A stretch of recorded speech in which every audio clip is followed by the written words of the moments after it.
Hey, what's up, everyone? Morey Croson here, and today we're going to be going over the most critical hip flexor exercises to improve your speed. The main thing that we want to be able to show here is just a couple exercises that I think end up being really important. I do like the overall concept of being on your feet when you're working your hip flexors as opposed to being on your back. These are just basically body weight exercises. I do have one exercise that has a band. It's only 4 exercises. It's not a lot, but the understanding that I think you want to be able to have here is just that the hip flexors are really, if not the most important, one of the most important muscles that have to be strong when it comes to not only running faster, but jumping higher, your ability to accelerate, decelerate. You have to be strong in the hip flexors. If you're somebody that is not very fast, then I would say the best thing to be able to work on and improve would be your hip flexors. And the first area that I would target if I were you would be your hip flexors. So just to give you an understanding of where we're at now with this exercise, I'm on a box. The box is a 30-inch box here.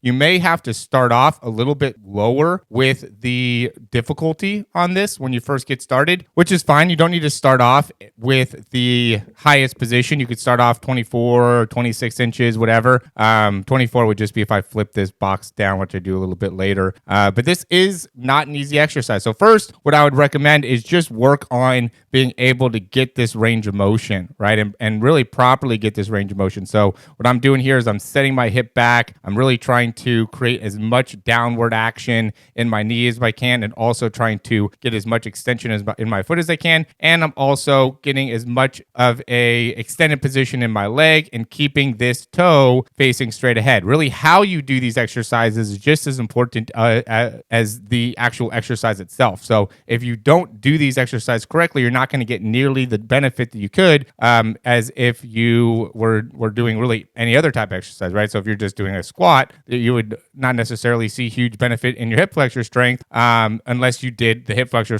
the squat in a way that would properly benefit the hip flexor, right? So there's ways to do these exercises to really target certain muscles, and this is one of them. So notice here when I'm lifting, though, I'm really trying the best that I can. You can see I do get a little bit of a knee bend here. I'm trying not to allow that to happen the best that I can. And really, more importantly, I'm trying not to lean back. You could see here, what a lot of people end up doing is this action where their knee goes forward and their spine goes back. So if you're doing this, lower the height of the box and then be able to progress from there. You don't need to be able to to have your height or the box height be this high. We want to be able to start in a position where you just are working on the fundamentals of building up the strength there. Now, this exercise, I put the box down to 24 inches. And the first thing I'm going to do is, again, get in the correct alignment, right? Make it so everything, my foot's right underneath my hip, my toes facing straight ahead. I'm keeping an upright position. Now, when I lift, I don't want to end up leaning back too much with the spine. I also don't want to bend too much with the knee. Okay, if you're doing that, again, lower the box,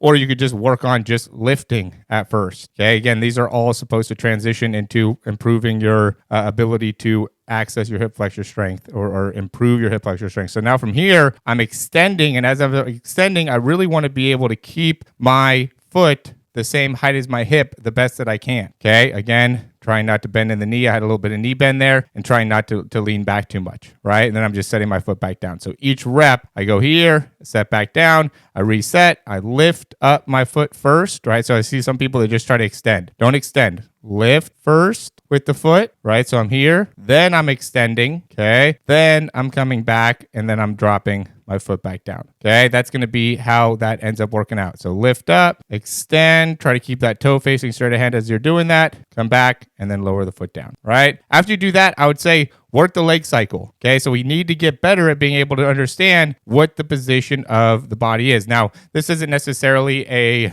what you would call maybe a hip flexor exercise. It's because it's more of a speed drill, but it doesn't take away from the importance of doing this particular thing. You need to be able to not only train the muscles to get stronger, but you also need to train your brain to be able to understand what are you doing this exercise for. It would even be better if you can run and really focus on the hip flexor. But I would say first, work on this drill, right? Let's progress. Let's make this in a very foundational or fundamental way, the best way to be able to teach the brain and therefore get the improvement that you're looking to get. Okay, so if you just do this exercise or just strengthen your hip flexors without doing anything to really be able to train your brain, what that particular movement is for or what that particular exercise is for, you don't get the same results as if you immediately put it into action, which could be this sprinting drill for most people, or even potentially running. I also like this position, right? And now I have a band, okay? And from here, I'm really trying to not only lift up my knee, but also lift up my toe and also get my foot to,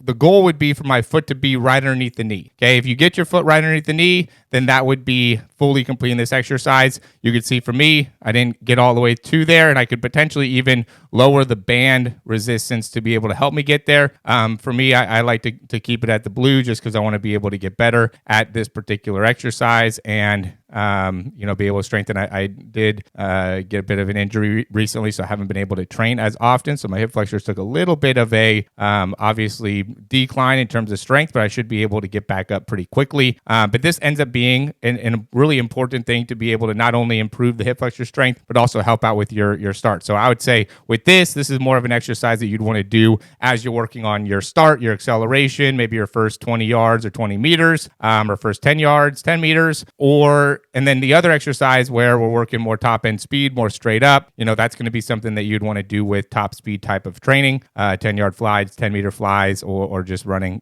top speed on the treadmill, anything like that, or drills and exercises that will correspond with that type of training. So that's just like a quick little explanation of not only some great exercises to help you out with the hip flexors and getting a good understanding of why the hip flexors are so important, but also giving you some conceptual ideas when it comes to when you're doing your training, you want to have the specific mindset behind it of you're doing training to address this particular issue, and also giving your brain the chance to be able to learn, understand, and actually implement the changes that you're looking for when it comes to your overall performance. And this doesn't only apply to the hip flexors and your sprinting. This really applies to any type of muscle doing anything. You could do the same type of training, same type of exercises, and apply it to the vertical jump, and you would also get a lot better results when it comes to training to improve your vertical jump. So that ends up being a big thing here. Like I work people all the time with like their ankles, their calves, their hip flexors, and apply that to the jumping so then they understand and their body understands and their brain understands how to improve the jump. Where are there issues that are negatively impacting their jumping performance? Teach the brain and go over exercises and drills to be able to improve that. Then